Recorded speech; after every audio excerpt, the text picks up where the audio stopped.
Muy buenas, saludos cordiales en Cristo y María.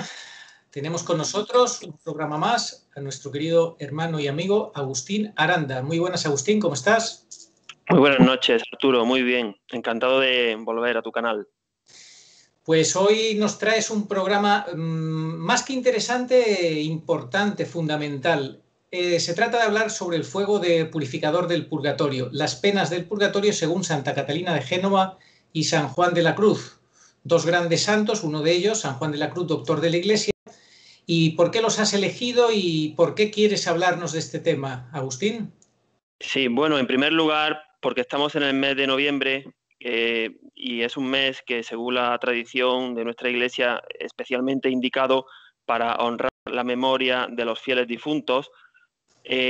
Para esta catequesis nos vamos a basar fundamentalmente en un estudio del teólogo español José María Iraburu, un sacerdote navarro, quien publicado en la Fundación Gratis Date, se puede encontrar en internet, quien a su vez ha estudiado a estos dos grandes santos, Santa Catalina de Génova y San Juan de la Cruz, los cuales han hecho aportes y nos han dejado sus enseñanzas, sus vivencias, estos místicos, sobre ese desconocido, esa iglesia desconocida, la iglesia purgante.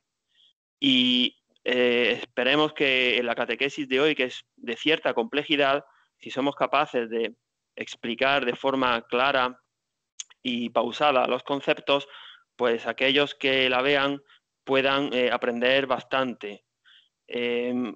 Las almas del purgatorio son aquellas que han muerto en gracia de Dios, son iglesia. Pero aún no gozan de la presencia de Dios, no forman parte de la iglesia triunfante. Tienen una ventaja con respecto a nosotros, que somos la iglesia militante, y es que ya están salvados. Y así, a grosso modo, podríamos decir que tienen dos desventajas. Una es que sufren muchísimo, aunque es un sufrimiento aliviado por un gozo, porque ya notan la presencia divina, y no pueden merecer más. Nosotros, mientras estamos aquí en la tierra, estamos a tiempo de merecer más y de crecer en santidad. Y otro punto, Agustín, incluso, y es un sufrimiento también querido por ellas, porque en justicia ellas quieren tener Sí, esa justicia, esa reparación, esa purificación final, ¿verdad? así es. Vamos a explicar todos estos conceptos para que los oyentes, los espectadores puedan hacerse una idea bastante completa de cómo es el purgatorio y cómo es ese fuego purificador, qué efectos tiene, qué hace. Bueno, aquello que en este mundo no hayamos llegado a purificar de nuestros pecados, con la gracia de Dios, tendrá que ser purificado en nosotros solamente por la acción divina. En el purgatorio, las almas purgantes, ellas no pueden someterse a ninguna operación propia. Eh, Aquí en la tierra, sí, somos libres para pecar, somos también libres para eh, tratar de luchar con la gracia de Dios para crecer en santidad, pero en el purgatorio no son libres ni para una cosa ni para otra. El Señor dijo en Mateo 12:32, al que diga una palabra contra el Hijo del Hombre se le perdonará, pero al que la diga contra el Espíritu Santo no se le perdonará ni en este mundo ni en el otro. Si hacemos un simple análisis, el Señor habla de que hay un perdón en el otro mundo y por exclusión no será ni para aquellos pocos que hayan alcanzado la santidad directamente, no tienen nada ya de lo que ser perdonados ni purificados, ni para aquellos condenados.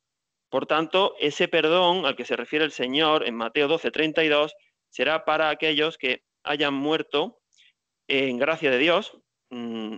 Evidentemente, el que muera en pecado mortal está condenado, pero aquellos que han muerto en gracia de Dios y todavía estén, lo vamos a explicar más adelante, en una fase purgativa aquí en la tierra, tendrán que terminar de limpiarse antes de ponerse en la presencia del Rey.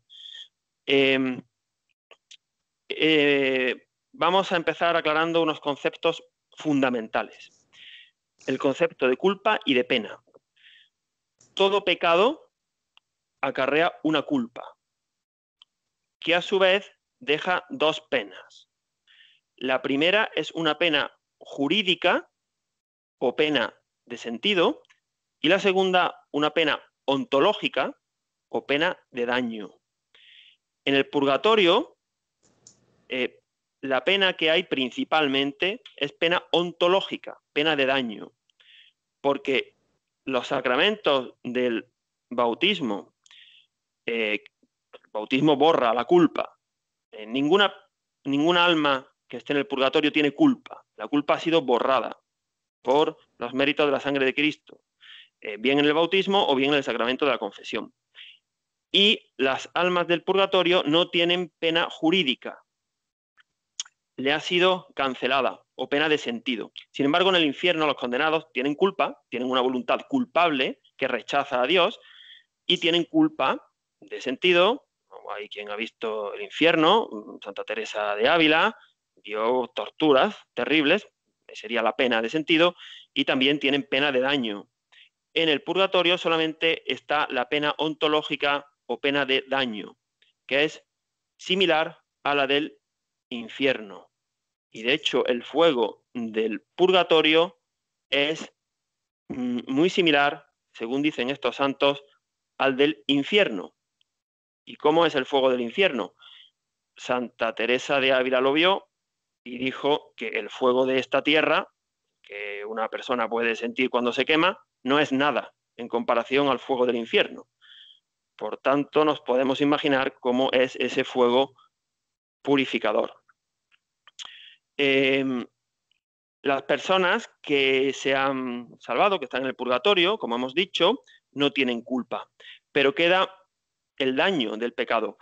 Hay un ejemplo clásico que se pone que el pecado hace el efecto de un pegote de masa o de plastilina pegado en un cristal. El sacramento de la confesión lo retira, pero si nos fijamos bien, puede quedar una mancha, un residuo en el cristal. El cristal no queda totalmente limpio. Para eso está el fuego purificador del purgatorio, porque ese cristal, sería nuestra alma, tiene que estar totalmente limpio antes de ir a la presencia divina, para que la luz divina lo traspase. Esa culpa ha sido borrada, pero esa pena de daño produce un retraso en la unión con Dios. Es como si un novio que esté deseando unirse a su esposa, llegar al enlace nupcial, pues en ese momento se ve que está enfermo o tiene el traje sucio. Bueno, pues tendrá que esperar, porque él sabe que no se dan las condiciones todavía de presentarse en el altar a unirse con su novia, con su prometida, a la que ama. Si está enfermo, si tiene el traje sucio o roto, primero tendrá que ponerse él en condiciones. Como prólogo al estudio de Santa Catalina de Génova, después veremos a San Juan de la Cruz, que son los dos principales protagonistas de la catequesis, Santa Catalina de Génova y San Juan de la Cruz, pero no los únicos. Vamos también a recordar las enseñanzas de Santa Teresa de Ávila y de Santo Tomás de Aquino, y un poco por encima un par de aportes de San Buenaventura, doctor de la Iglesia, y San Francisco de Sales, doctor de la Iglesia. Bueno, ya estamos viendo el elenco de grandes santos que son el tesoro de la Iglesia. Es una de las muchas cosas que nos diferencia de los protestantes, que tienen ese libre examen, prescinden del magisterio, no creen en los santos y al final no entienden nada. Nosotros somos católicos y tenemos ese tesoro, el cual usamos en nuestro provecho, porque así lo quiere Dios también. Si te parece, Arturo, puedes hacer una lectura de una introducción que hemos añadido a este estudio del padre Iraburu, del cardenal Manning, si te parece. Sí, sobre el papel de la mujer en el magisterio de la Iglesia, ¿verdad? Sí. Antes has dicho una cosa, hablabas del fuego purificador del infierno, porque hablabas del fuego del infierno y has dicho que era el fuego purificador. Quizá querías decir fuego castigador, ¿no? Porque en el infierno ya... Bueno, el infierno no es purificador, pero Santa Catalina de Génova dice que se parece al del infierno, son muy parecidos. Eso. De acuerdo, ese matiz simplemente, ¿vale? Para que no haya confusión. De acuerdo. Voy a leer esto que has dicho del cardenal Manning sobre el papel de la mujer en el magisterio de la Iglesia. Aunque nuestro Señor, por su apostolado, ha prohibido a las mujeres al ministerio público de la enseñanza en su Iglesia, sin embargo, Él ha reservado para ellas un gran y resplandeciente oficio en la edificación de su cuerpo místico. La luz e inspiraciones conferidas a ellas, de acuerdo a las palabras del profeta Joel, en los últimos días, dijo el Señor, derramaré mi espíritu sobre toda carne, y los hijos e hijas profetizarán, y sobre mis sirvientes y mis siervas derramaré en esos días mi espíritu. Se encuentran entre las prerrogativas conferidas sobre la Iglesia en el día de Pentecostés, y su dignidad está entre las glorias de la Madre de Dios, cuyas hijas y siervas son de ella. Dos de las grandes festividades de la Iglesia Católica tienen su origen en la iluminación de mujeres humildes e incultas. La fiesta de Corpus Christi nació de la devoción de la bendita Juliana de Retina, la fiesta del Sagrado Corazón de Jesús de la bendita Margarita María de Alacoque. A Santa Catalina de Siena, nuestro Señor le guardó el honor de llamar de vuelta al soberano pontífice de su espléndido destierro de Aviñón, al trono de la sede apostólica. A Santa Teresa de Ávila, el regalo especial de la iluminación, de enseñarle a unirse a él en oración. A la bendita Ángela de Foligno, los 18 grados de compunción y sus propias 5 pobrezas. Y a Santa Catalina de Génova, un conocimiento y percepción del estado del purgatorio, como una elocución del alma inmersa en su expiación de amor. Así es. Vamos a pasar a estudiar la vida de Santa Catalina de Génova. Nació en 1447 y falleció en 1510, primero del siglo XVI, 5 años antes de que naciera Santa Teresa de Ávila, que a su vez fue contemporánea de San Juan de la Cruz. Es decir, las enseñanzas de Santa Teresa de Ávila y San Juan de la Cruz vienen a refrendar el Tratado del Purgatorio anterior de Santa Catalina de Génova. Y a su vez, toda esa visión de la oración y de los estados de santidad encajan con la del doctor angélico Santo Tomás de Aquino del siglo XIII. Santa Catalina de Génova fue la menor de una familia de 5 hijos. A los 13 años quiso ser religiosa. Vamos a ir viendo las etapas de su vida. Pero no la dejaron entrar en el convento cuando tenía 13 años, porque era menor. A los 16 años se casó con un hombre noble, era libertino, dilapidador. Bueno, y las fases por las que pasó Santa, qué cambio, ¿verdad? De querer ser religiosa a casarse. Porque la obligaron, no por gusto, ¿verdad? Sí, parece que era un matrimonio concertado. Bueno, pues pasó por las siguientes fases. Desde los 16 a los 21, o sea, una niña prácticamente, pues ella era infeliz en sus 5 primeros años de matrimonio, porque ese marido era un marido que llevaba una vida de juego, de azar, dilapidador, en fin. Eso no iba con la espiritualidad de Santa Catalina. Pero a los 21 años se unió al marido y se lo pasaron muy bien en 5 años, por lo que se ve, desde los 21 hasta los 26. A los 26 años visitó a su hermana, la que ya había sido monja, en un convento en el convento en el que ella hubiera querido entrar. La hermana le dijo que se confesara con el capellán. Después de 5 años de pecados, fue a confesarse, pero al empezar la confesión, ahí el Señor le hizo ver el estado de su alma y salió corriendo. Ni terminó la confesión.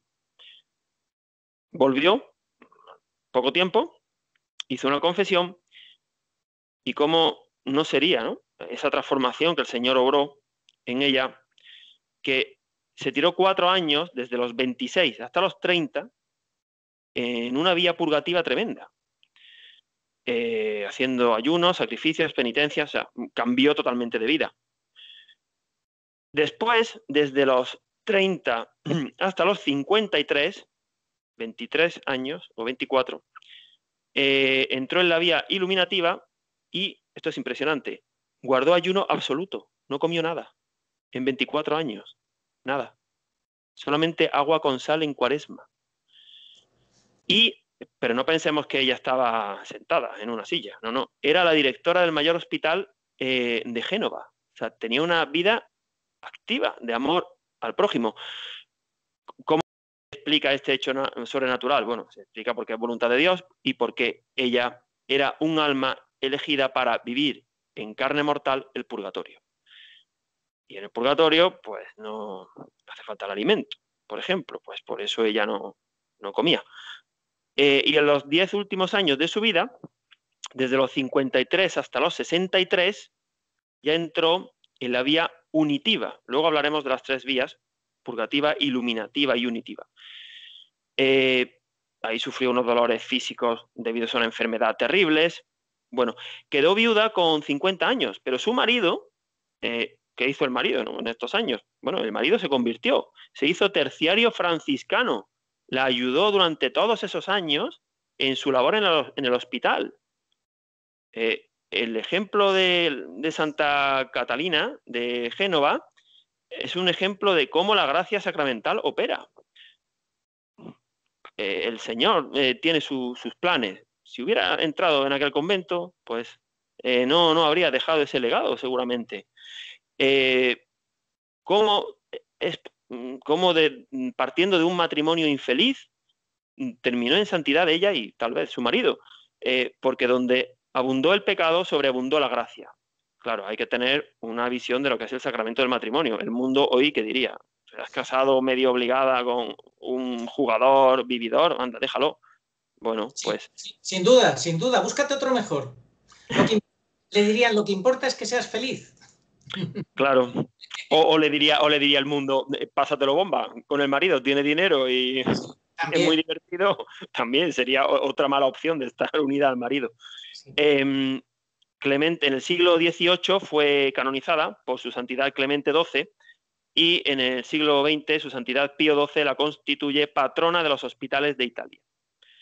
Bueno, vamos a pasar a ver el Tratado del Purgatorio. El Tratado del Purgatorio parte de una experiencia mística personal. Ella, en carne mortal, vivía en el purgatorio, sentía el fuego purificador del purgatorio. Tremendo.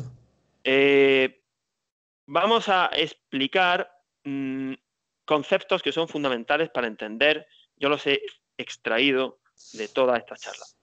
En el purgatorio, culpa, no hay. Culpa. Ha sido cancelada. Pena, sí hay. Hay una pena, sobre todo ontológica, aunque ella, Catalina, no descarta, no define cuáles son otras penas, quizá pena de sentido sería, pero no, sobre todo pena ontológica, pena de daño. Una pena por ver el retardo que ellas tienen en unirse al amado. Una pena que es producida porque ellas ven en sí mismas su culpa, que es lo que las retrasa.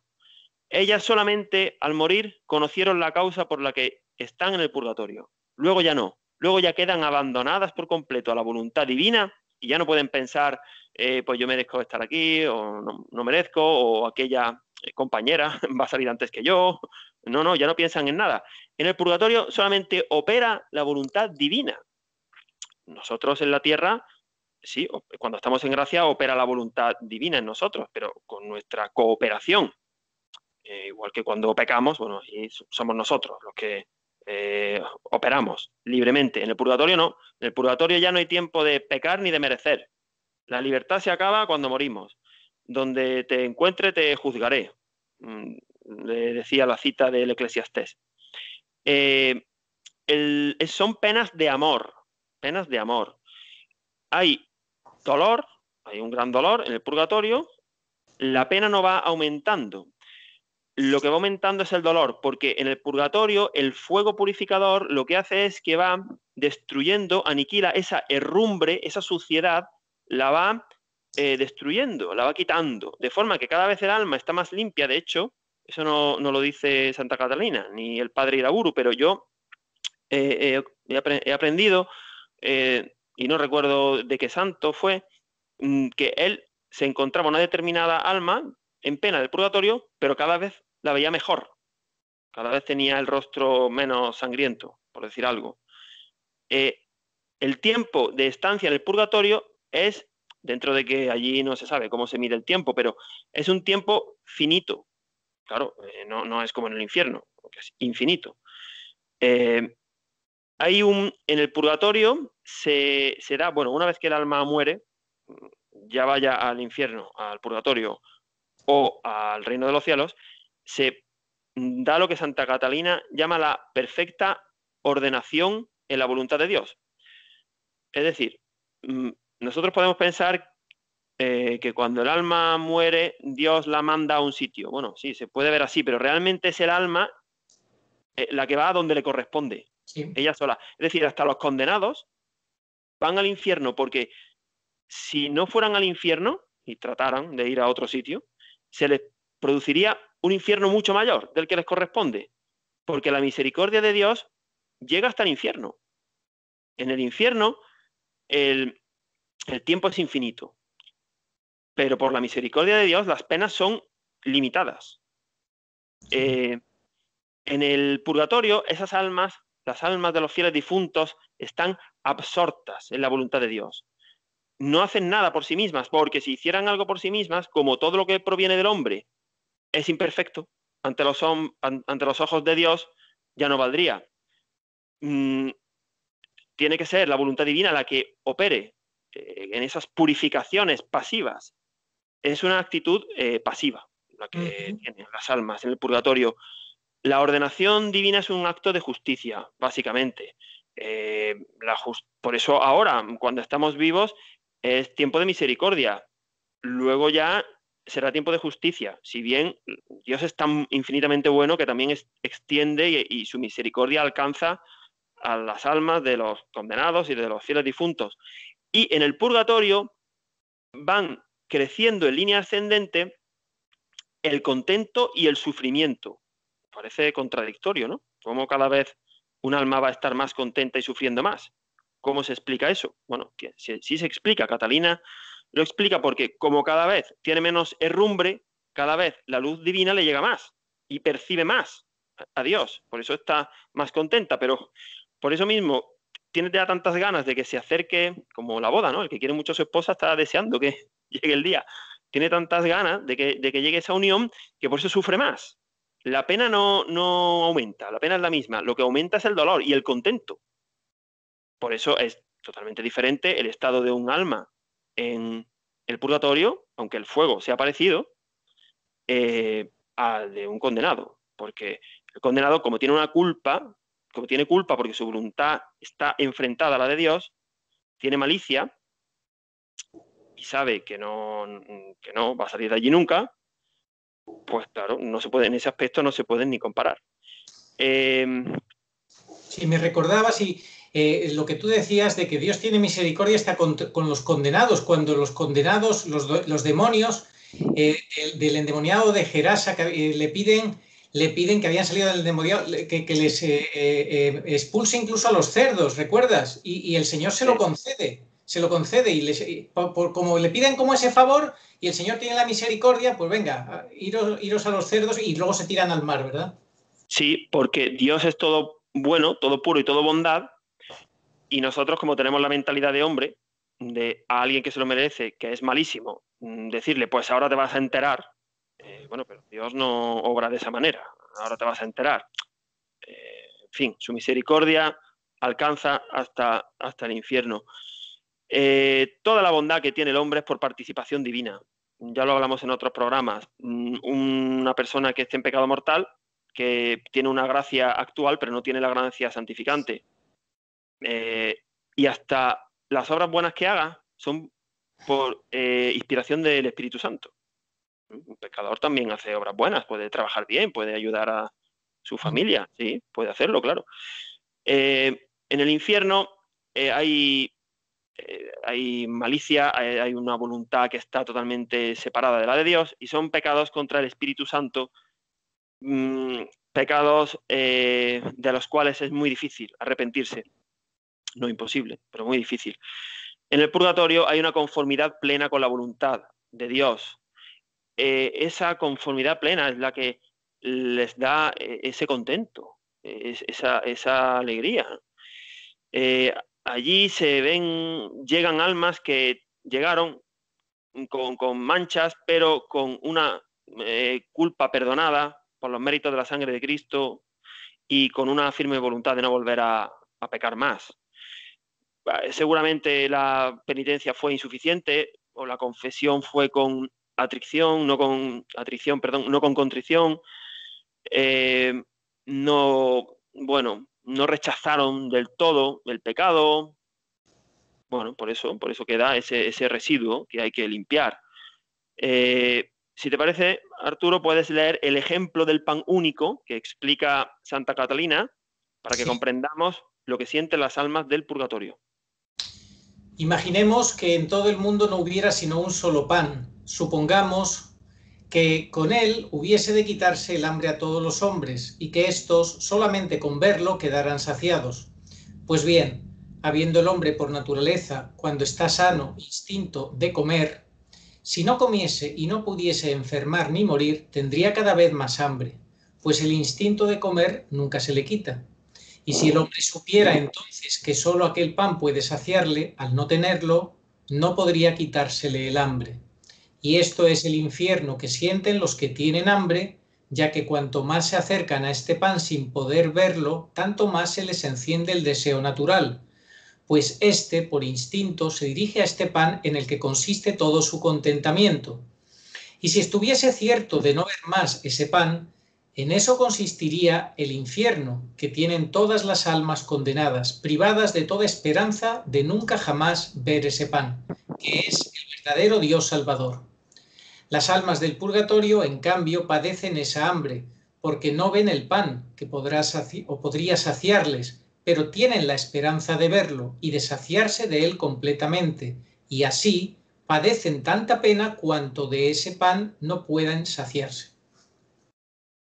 Sí, las almas que están en el purgatorio sufren muchísimo, pero para ellas eso no es purgatorio, porque tienen tanto deseo de estar con Dios que es como si dijéramos que les compensa estar allí. Bueno, no tienen elección, están allí porque les corresponde estar allí. Y también dice Santa Catalina que el alma que va al cielo entra fácilmente porque el paraíso no tiene por parte de Dios ninguna puerta. Nuestro Padre es tan bueno que tiene las puertas abiertas. Nos espera como al hijo pródigo, con los brazos abiertos siempre. Si somos dignos de entrar allí, entraremos. No se puede dar el caso de alguien que muera en santidad, son muy pocos los que directamente mueren en santidad y pidan permiso o para entrar al cielo. Entran directamente.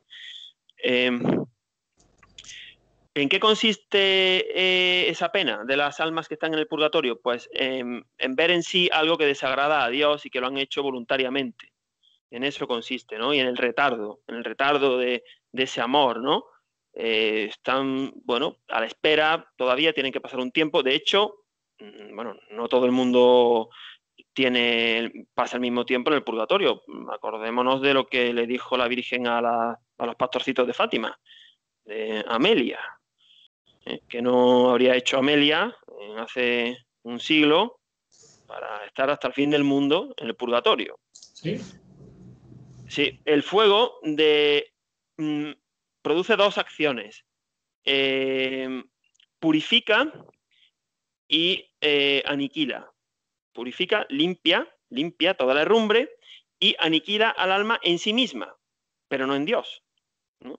Digamos, esa parte nuestra. O sea, al cielo no podemos ir con cosas nuestras, con ideas nuestras, con aficiones del mundo, ¿no? Es que allí no se puede ir al cielo de esa manera. Hay que ir con la pureza con la que Dios creó al alma del ser humano, que luego por el pecado original, pues ya vinimos, como somos hijos de Eva, pues ya venimos siendo hijos del linaje de Eva con esa mancha. Que por cierto, el padre José María Iraburu ha sido un teólogo que ha hecho muchísimos aportes sobre el pecado original, ¿eh? Ha tenido sus peleas y sus disputas con otros teólogos que defendían, bueno, que siempre lo mismo, los modernistas, que el pecado original que no es así, que es relativo, que depende, que si patatín, que si patatán.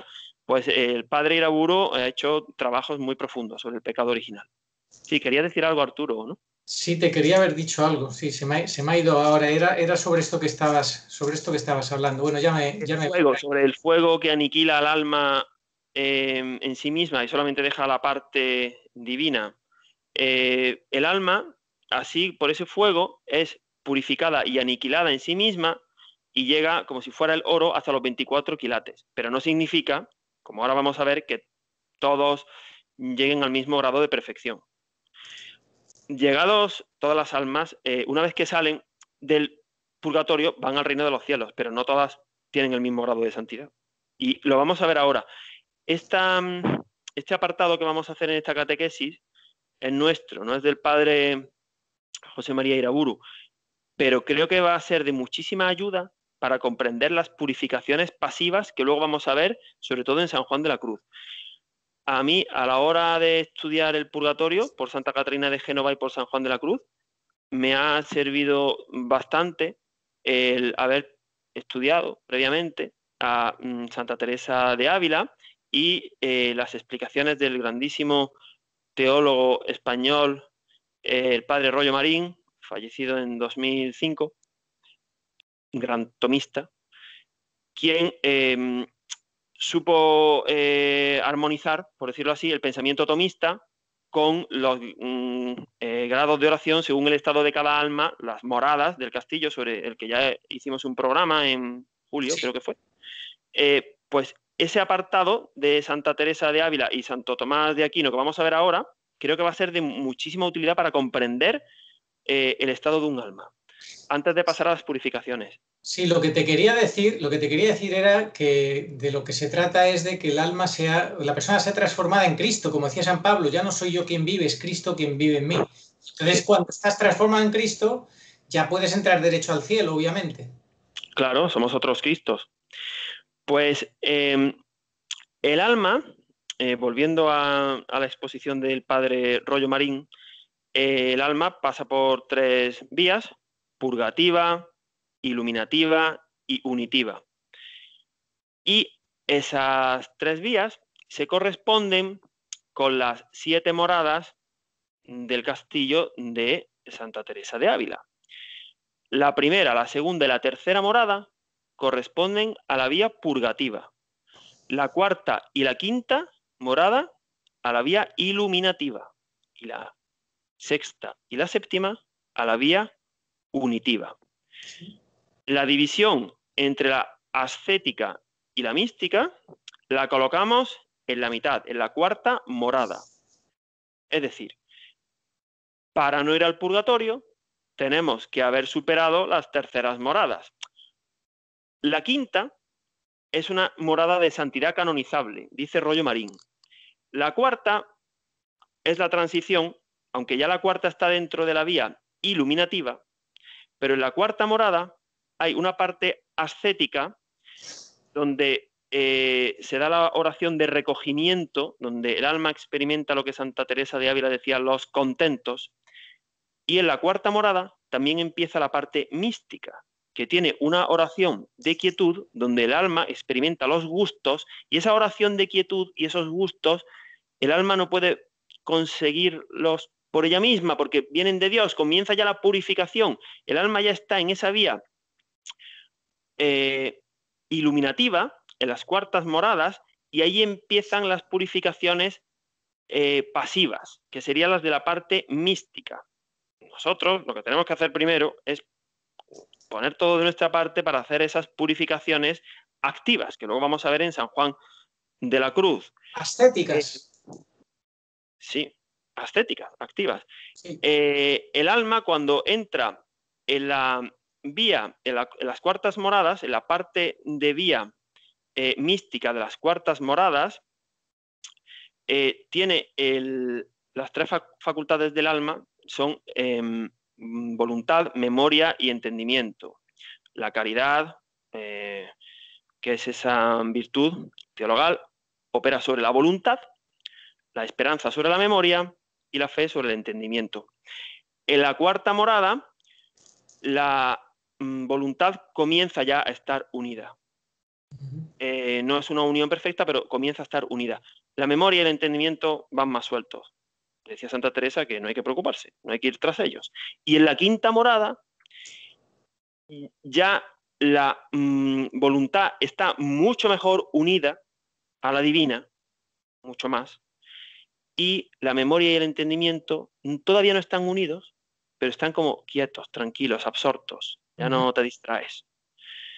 Y ya en la vía unitiva, sexta y séptima morada, son muy pocos los que en esta vida llegan a la sexta y a la séptima. Santa Teresa de Ávila creía que sí, que todos podían llegar, no es así. San Juan de la Cruz, que era más teólogo que ella, dijo que no, pero no es obligatorio, porque tenemos que intentar llegar a lo máximo, decía Rollo Marín, a donde por nosotros que no quede, pero está la predestinación.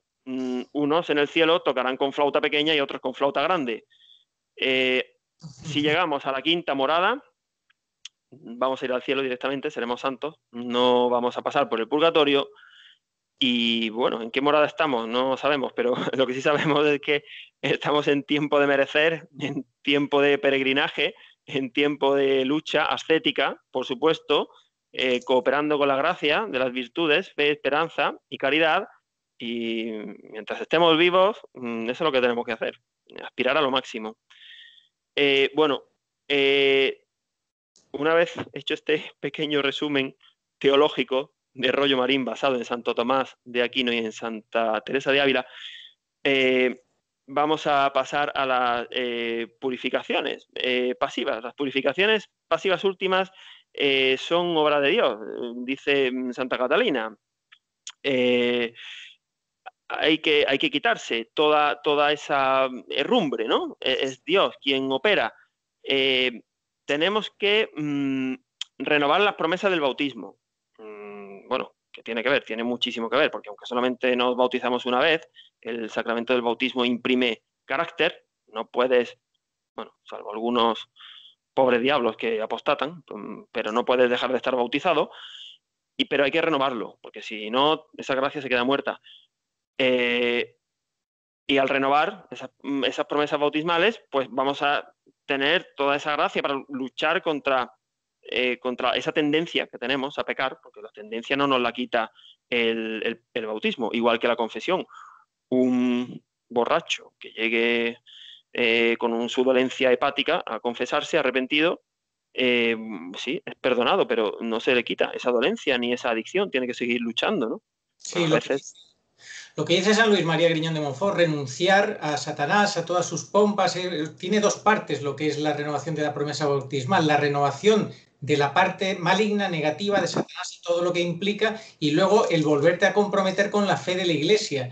Él dice que nosotros fuimos bautizados, normalmente la mayoría, cuando éramos pequeñitos y con padrinos, con padres y padrinos, y que ahora por nosotros mismos tenemos que tomar la rienda, renovar y a través de la Virgen hacer esa renovación. Y él dice que es el problema más grande de la sociedad, el no renovar las promesas bautismales, que vienen todos los males de ahí. Claro, si no la renuevas te quedas en el punto de partida, básicamente. Antes, cuando explicamos las 7 moradas de Santa Teresa, vimos que en la vía purgativa hay 3, ¿no? Primera, segunda y tercera. Pero ya podemos llegar a la conclusión de que no es lo mismo morirse estando en la primera que en la tercera. Porque cuanto más alto estés, menos tendrás que purgar y más santidad habrás alcanzado. Son inversamente proporcionales. Por eso decir, bueno, ha muerto en gracia. Sí, ha muerto en gracia, pero si estás en la primera morada por los pelos, vas a tener mucho purgatorio y vas a haber alcanzado muy poca gracia. Hay un personaje evangélico al que siempre me ha fascinado mucho, que es la pecadora que entró venciendo todos los respetos humanos a la casa del fariseo, a lavarle los pies al Señor con sus lágrimas y a ungirle el cabello con perfume. En Lucas 7:47. Yo nunca había entendido bien esto. Decía el Señor, sus muchos pecados están perdonados porque tiene mucho amor, pero al que poco se le perdona, poco ama. A ver, y ya medio lo he entendido, por la gracia de Dios y por la gracia de Santa Catalina, por la ayuda de Santa Catalina de Génova. Tenemos que, si queremos ser muy perdonados, para no ir al purgatorio, ¿no? ¿Cómo no vamos al purgatorio?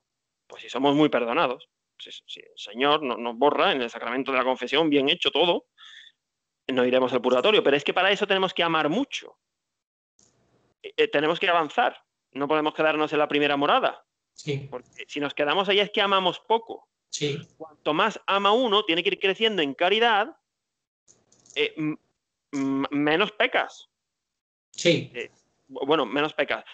Sí, sí, Menos sí. pecas y tus anteriores pecados son condonados, son perdonados. Si tú fíjate que hay otro pasaje de la palabra de Dios que dice que el amor cubre multitud de pecados. Claro, y donde, lo que decíamos antes, donde abundó el pecado, sobreabundó la gracia. Esta mujer pecadora estaría tan arrepentida y amaría tanto lo que ella hubiera oído al Señor, su predicación, su ejemplo, estaría tan dispuesta a cambiar de vida. Pues claro, fue perdonada del todo. Y a nadie le debáis nada más que amor, es otro pasaje, a nadie le debáis nada más que amor. Pero ¿qué es amor? Amor es Cristo en acción, amor es cuando está Cristo en ti. Si Cristo no está en ti, podrás amar de verdad, si no, no. Si no, Claro. pues podrás tener momentos de gracias actuales, como tú decías, donde Dios te inspire cosas buenas y las hagas, pero no es lo mismo que la gracia santificante operando en caridad.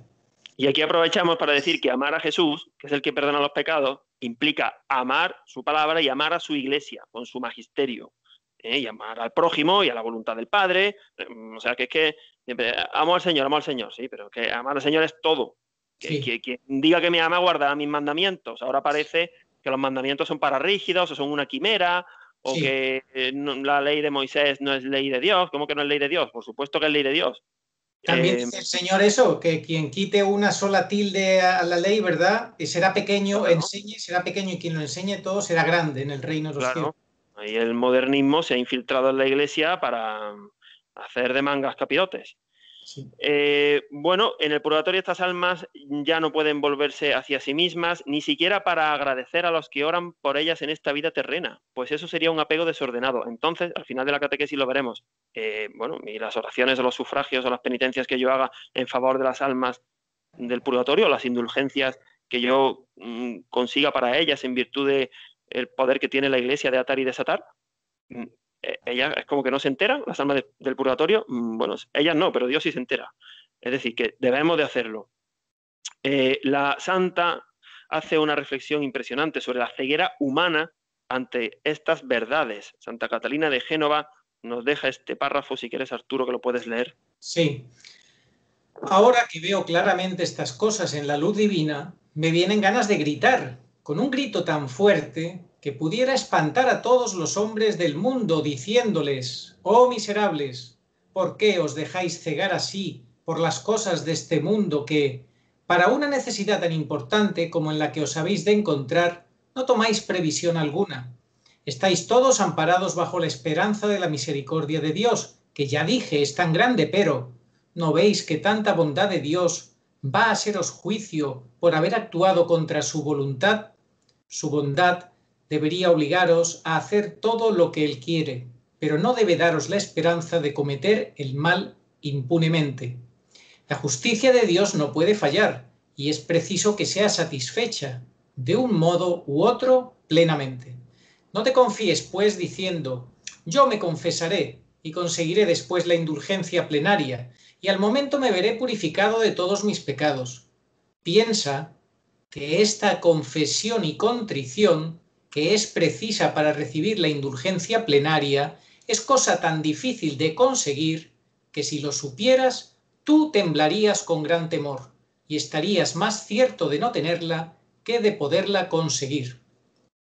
Sí, yo creo que este párrafo de Santa Catalina de Génova lo hubiera refrendado coma por coma San Alfonso María de Ligorio. Sí, Eh, Hay dos operaciones que sufren las almas, las benditas ánimas del purgatorio. Padecen voluntariamente, ellas están allí voluntariamente y tienen un gran gozo en esa ordenación divina. Esas son las dos cosas que sienten, padecimiento y gozo. Santa Catalina vive en la tierra el purgatorio y eso va creciendo hasta la muerte. Ella fue privada de ayuno durante 20 y tantos años, de comida, ayunaba, pero también de todo consuelo. ella, como aquí en la Tierra estaba en el purgatorio, hombre, es una excepción, claro, un alma elegida por Dios para eso, ¿no? Porque hay almas víctimas y hay místicos, en fin, hay estigmatizados. Bueno, el Señor a unas cuantas almas elegidas les da esos privilegios, bueno, privilegios que tienen cruz para dar y tomar, ¿eh? Y los privilegios, Dios te bendice con la cruz. Pues ella estaba desprendida de todo, ayunaba de todo.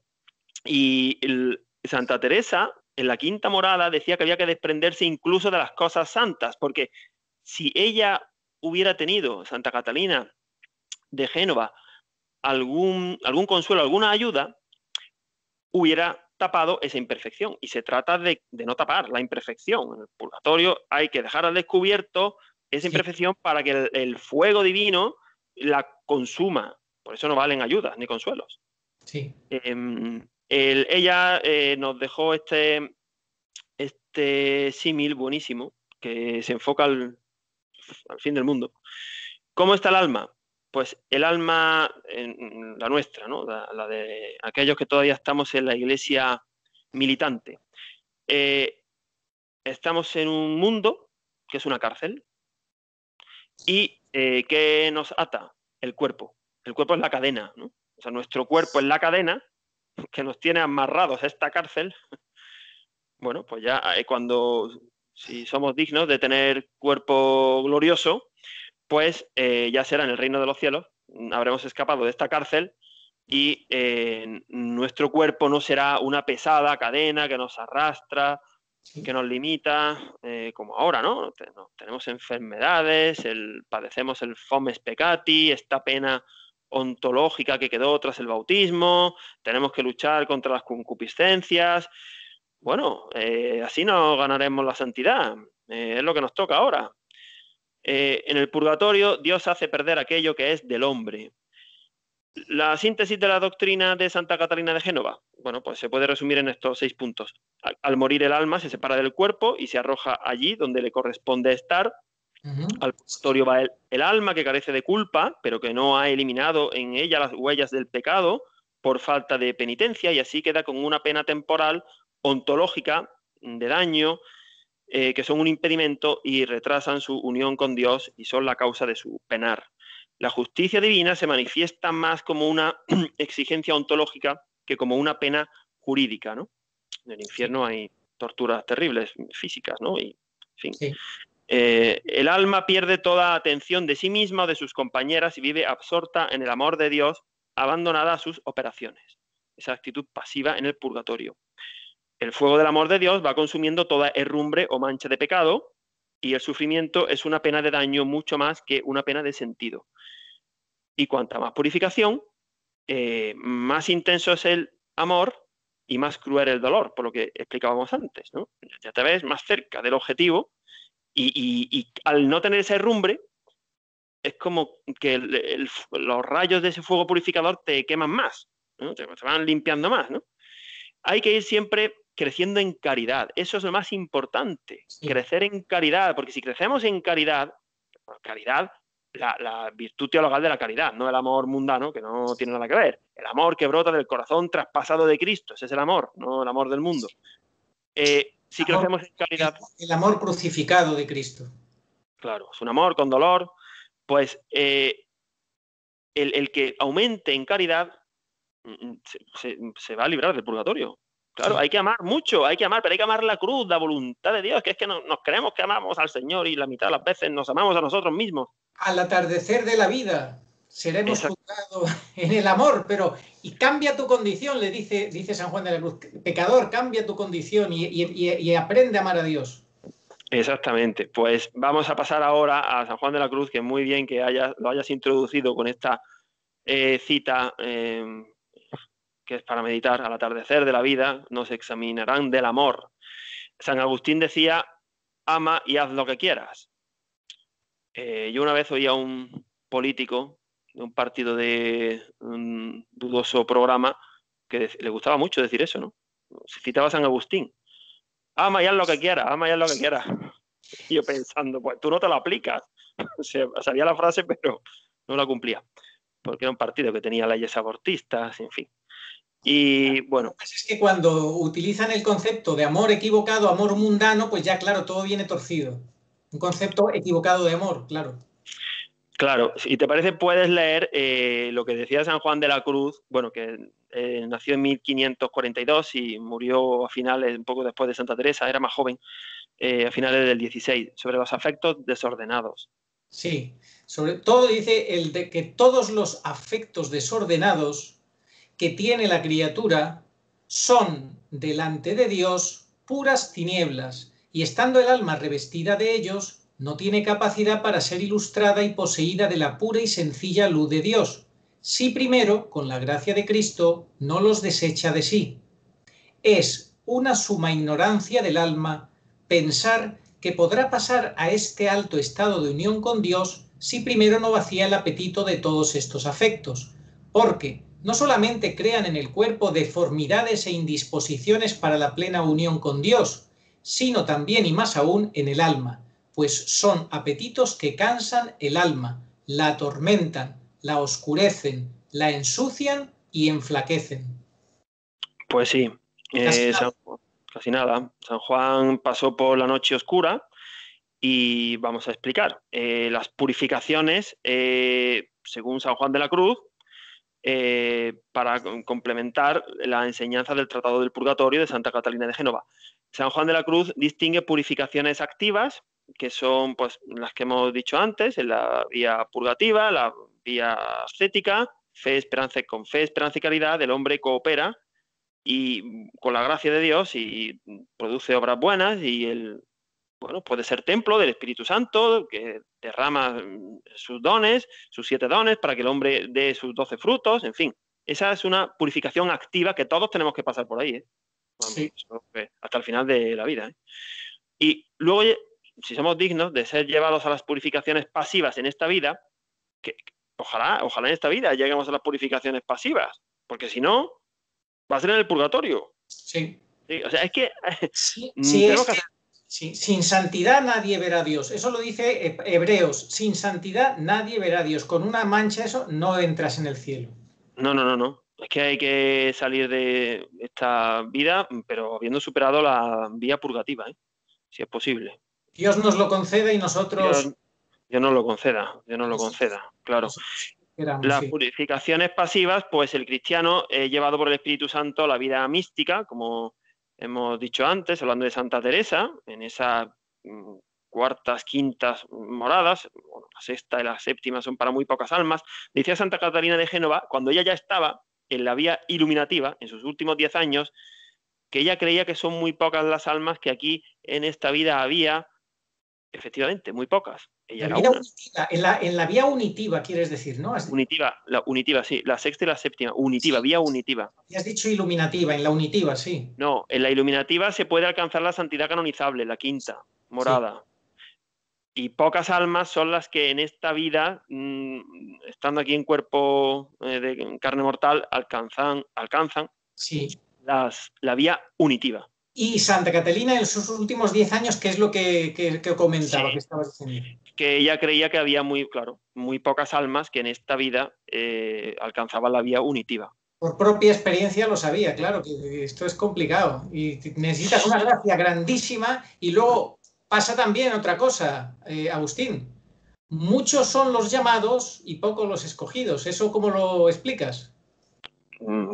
Claro, porque bueno, Dios llama a todos, ¿eh? Dios da talentos a todos, unos más, otros menos, pero ¿qué hacemos? Pues malgastamos miserablemente los talentos, perdemos el tiempo, nos perdemos en cosas mundanas, vagas, nos justificamos a nosotros mismos, que eso es lo peor que nos puede pasar, de que se justifique a sí mismo, pues yo soy así, pues yo estoy bien, bueno, es que yo creo que mucha gente ni se para a pensar nada.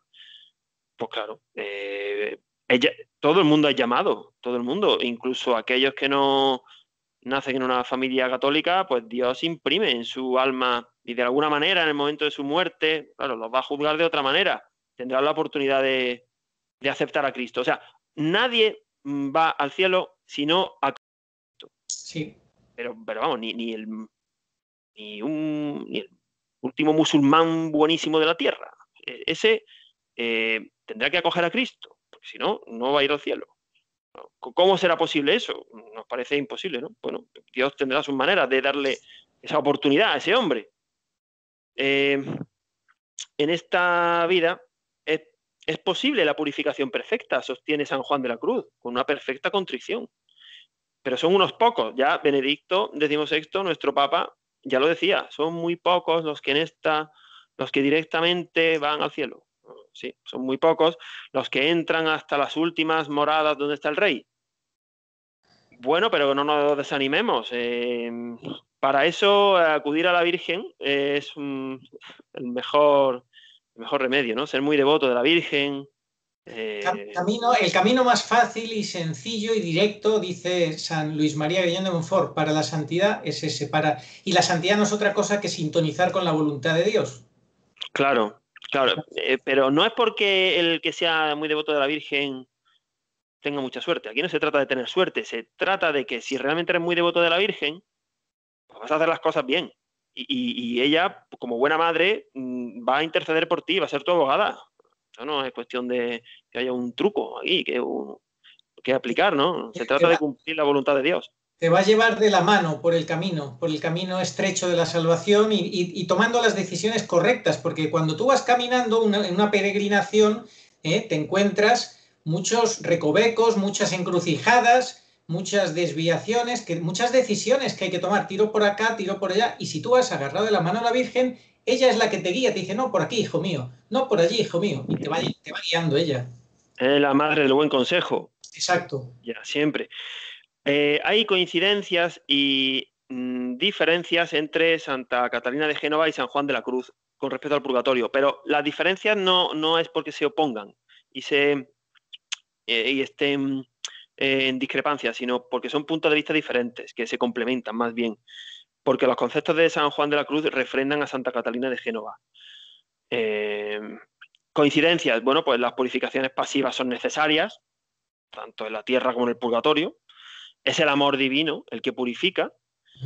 Las imperfecciones se purifican con el fuego divino y una vez aniquiladas ya se acaba el penar. Pasamos al cielo. Las diferencias, bueno, pues la diferencia sería más bien de que para San Juan de la Cruz habla de un fuego tenebroso material, él lo asocia más bien a un fuego material. Para Santa Catalina de Génova no es un fuego material. Para Santa Catalina de Génova, las benditas almas del purgatorio tienen la sensación de que van a salir de allí, tienen esperanza de que su situación no es la misma que la de los condenados. San Juan de la Cruz lo ponía un poco más en duda. Yo diría, en mi opinión, yo diría que las almas del purgatorio no tienen la más mínima duda de que van a salir de allí, que van a terminar en el cielo. Yo creo, creo. Sí, es que San Juan de la Cruz no es que diga que no tienen esperanza, sino que como no es el discípulo más que el maestro, y el Señor dijo, porque había perdido toda visión beatífica en la cruz por culpa de nuestros pecados, ¿por qué me has abandonado? Dios mío, ¿por qué me has abandonado? Tenía esa noche, esa oscuridad encima, además del dolor inmenso de la cruz. Bueno, pero puede ser que San Juan de la Cruz no quisiera decir más que eso, ¿no? No es que negara la esperanza. No. Bueno, Santa Catalina enseña en base a experiencia mística propia, en su propia carne, y San Juan de la Cruz, ese grandísimo teólogo, explica desde una perspectiva teologal, ¿no? Teológica. Sí, lo que pasa es que, claro, yo me pongo en el lugar, sí, con el atrevimiento de decirlo, ¿no? De un alma del purgatorio que está sufriendo tanto, está deseando salir, como el libro ese de María Sima, sáquennos de aquí, sáquennos de aquí.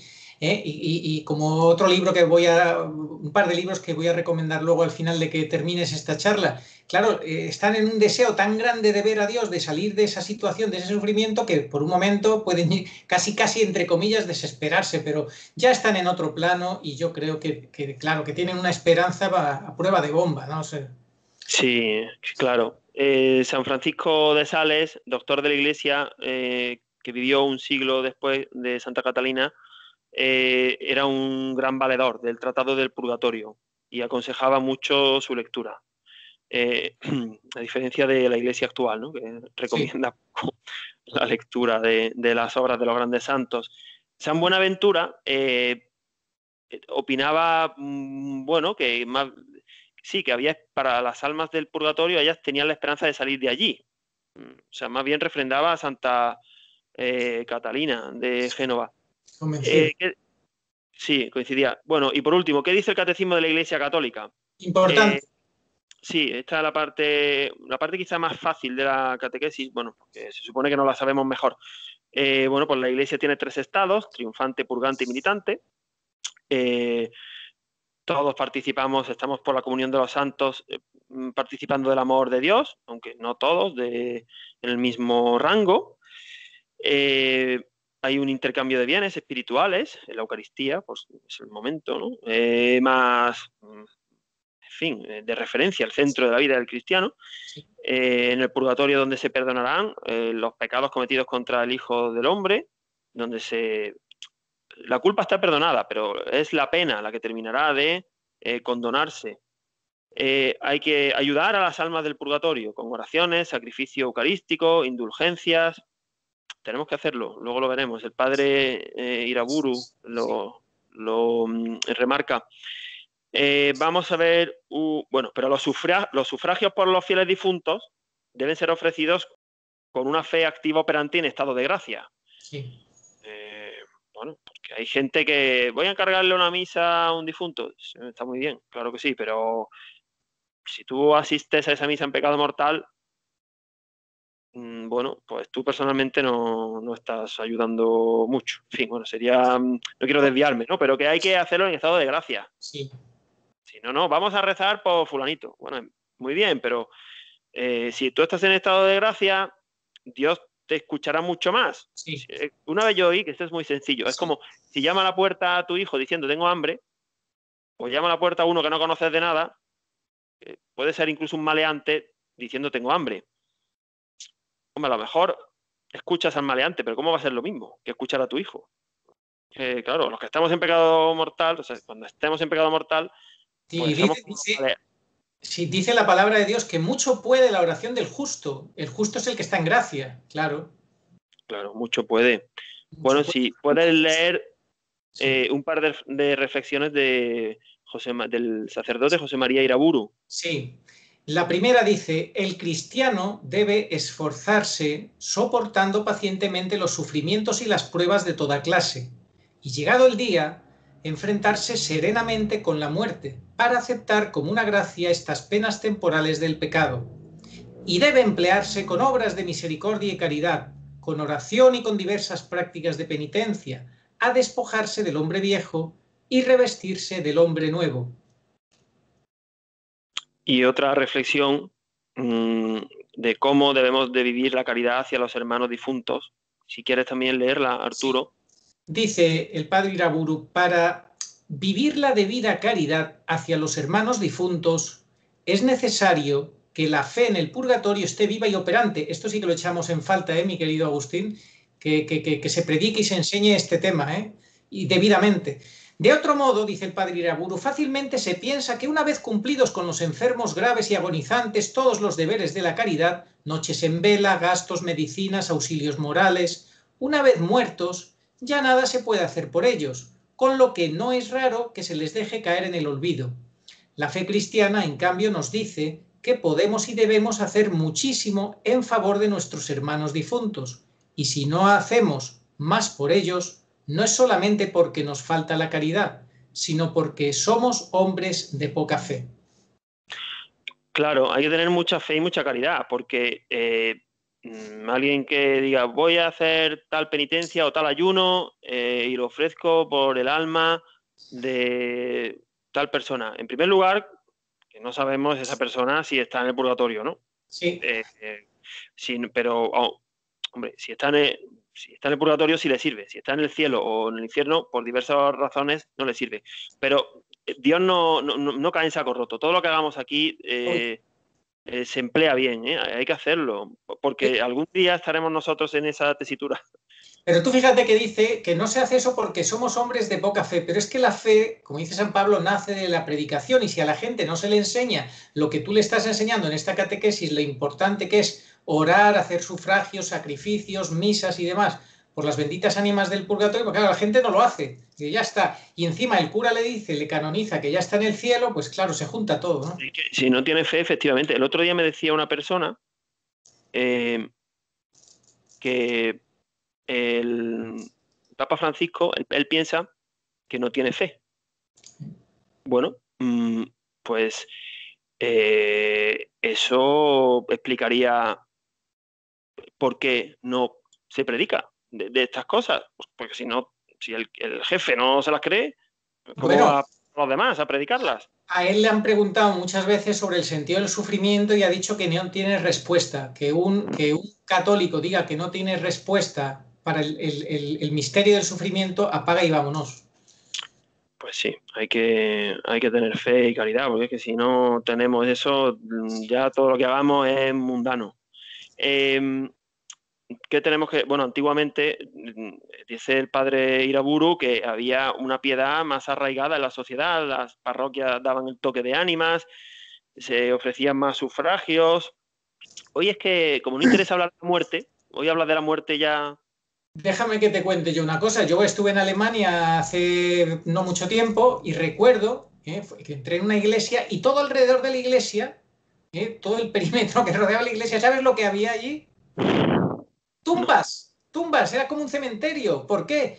Porque antiguamente lo hacían así, porque querían recordar a la gente, cuidado, que ahí están los muertos. Tú vas a entrar a la iglesia, pero vas a estar, en cualquier momento vas a morir, vas a ser uno de ellos. Y tienes que acordarte primero de que tú tienes que vivir en gracia para morir en gracia. Y luego que tienes que pedir por los muertos, no olvidarte de ellos.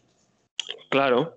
Hoy es que se maquilla todo, se le echa un velo por encima o directamente, ya está, pues como Dios es misericordia, todo el mundo al cielo. Y Dios no castiga, y así, como si Dios fuera un viejo tonto con un barba encima de una nube. Es que, en fin, no es así. La justicia, el purgatorio, no lo hemos remarcado suficientemente. Sí. El purgatorio es un lugar de justicia. Total. Luego hay misericordia, sí, pero de justicia sobre todo. O sea, es que la misericordia así a grandes rasgos se nos acaba cuando nos muramos. Ahí se acaba ya la misericordia. Pero, perdona, es que la justicia es la otra cara de la moneda de la misericordia.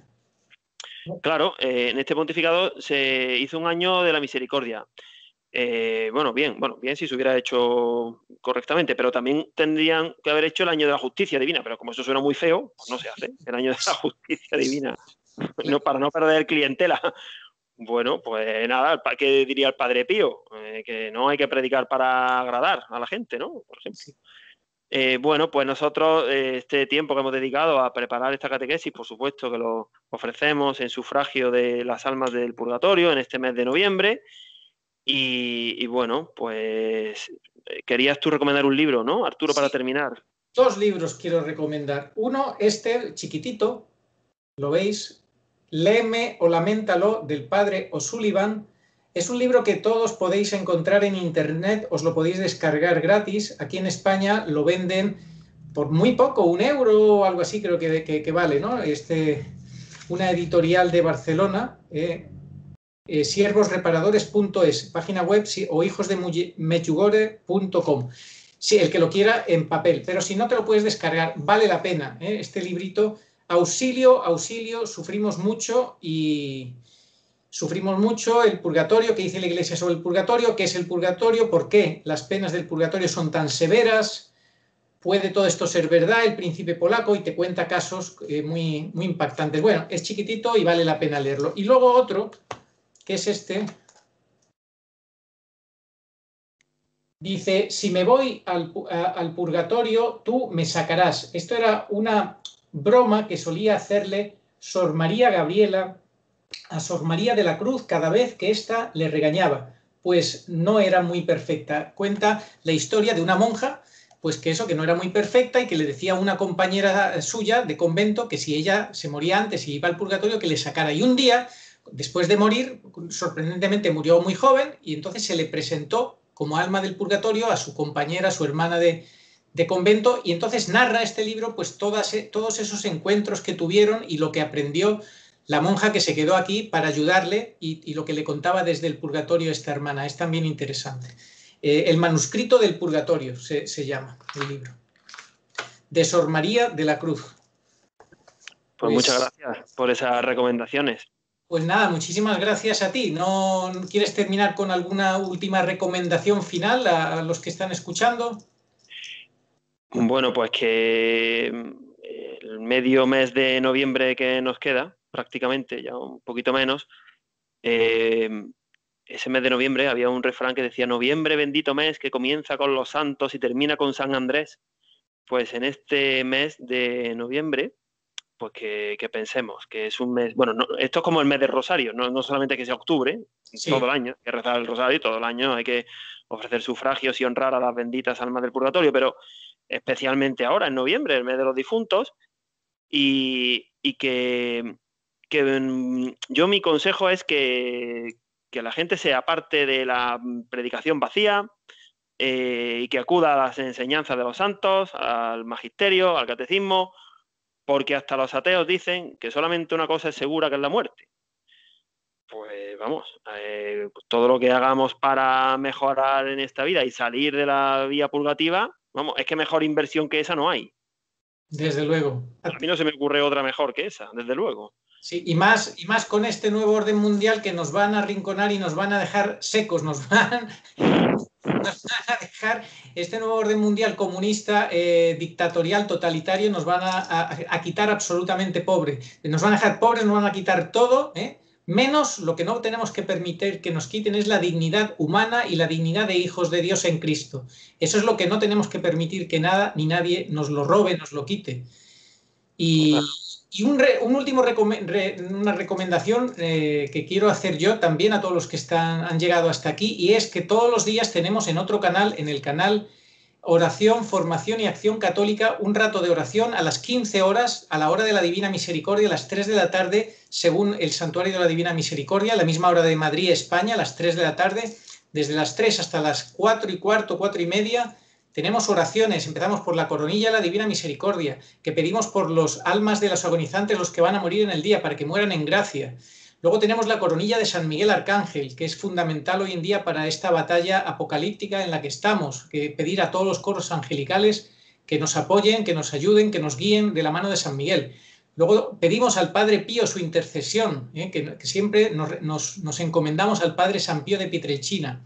Y finalmente terminamos con el Santo Rosario, con una pequeña lectura del Tratado de la Verdadera Devoción de San Luis María Griñón de Montfort y con lo que hemos hablado en esta catequesis que nos has dado, Agustín. Hacemos la devoción a las benditas ánimas del purgatorio con esto, que es un misal de los que usaban nuestras abuelas, y es una devoción maravillosa, la devoción a las almas del purgatorio, 2 oraciones introductorias y luego 5 puntos en los cuales se pide por las benditas ánimas del purgatorio en según qué estado esté cada una de ellas. No se deja ninguna fuera. Se hace justicia con las ánimas del purgatorio. Todos los días estamos pidiendo por ellas y se termina con una oración final en la cual nosotros mismos nos incluimos y decimos que igual que nosotros hemos pedido por ellas, que si nosotros morimos y llegáramos al purgatorio, que alguien se acuerde de nosotros y que rece por nosotros. Claro, y nuestra madre lo pide. Hay que hacer sacrificios por los pecadores, vivos y muertos. O sea, nuestros hermanos pecadores que están aquí en vida, pero también por los que están en estado de gracia, pero aún están purificándose. Pues si lo pide la Virgen, que es asiento de la sabiduría y la reina de cielos, purgatorio y de la tierra, pues hay que hacerle caso a nuestra madre. Sin duda. Léeme o laméntalo, como hemos dicho antes, porque la llamada es apremiante de las ánimas del purgatorio. Tenemos que ocuparnos de ayudarles a que puedan salir cuanto antes de allí. Decía el padre Loring que es el mayor acto de caridad que se puede hacer, ayudar a un ánima del purgatorio a salir de allí, junto a evitar que una persona esquive el infierno y se salve. Son los 2 actos de caridad más grandes que se pueden hacer. De nada sirve todo lo demás que hagamos si dejamos a una persona que siga el camino del infierno o incluso le confirmamos en el pecado o en el error. Eso es terrorífico. Terrible, sería terrible. Tenemos que ser instrumentos de salvación para otros, pero para eso tenemos nosotros que estar bien formados también, porque nadie da lo que no tiene. Así es, tener la sana doctrina, la buena doctrina, que es tan importante, la buena doctrina. A mí me gusta pedir, cuando rezo los laudes, me gusta pedir perdón al Señor por todas las personas que he conocido y a los que no he dado un buen ejemplo, un ejemplo santo, cristiano, católico o adecuado, ¿no? Para que la gracia de Dios pues esté por encima de esos pecados y pueda reparar ese mal ejemplo, porque todos los encuentros que tenemos a lo largo de nuestra vida con las personas, de una manera o de otra, les podemos favorecer que se enderecen hacia el cielo o dejar que se pierdan hacia el infierno. No hay Claro, ningún... en el juicio final veremos las consecuencias, buenas o malas, que han tenido nuestros actos. Así Claro. es. Bueno, pues si te parece, terminamos con la oración a Nuestra Señora de todos los pueblos. Señor Sí. Jesucristo, Hijo del Padre, manda ahora tu Espíritu Espíritu sobre la tierra, haz que el Espíritu Santo habite en el corazón de todos los pueblos para que sean preservados de la corrupción, de las calamidades y de la guerra. Que la Señora de todos los pueblos, que un día era María, sea nuestra abogada. Amén. Amén. Oh María, sin pecado concebida, rogad Rogad por por nosotros, nosotros que que recurrimos a recurrimos vos. a vos. Pues muchísimas gracias, Agustín. Hasta la próxima. Vamos a ver qué sorpresa nos preparas, qué tema nos preparas para la próxima catequesis. Seguro que será muy interesante. Bueno, muchas gracias a ti. Un abrazo. Igualmente.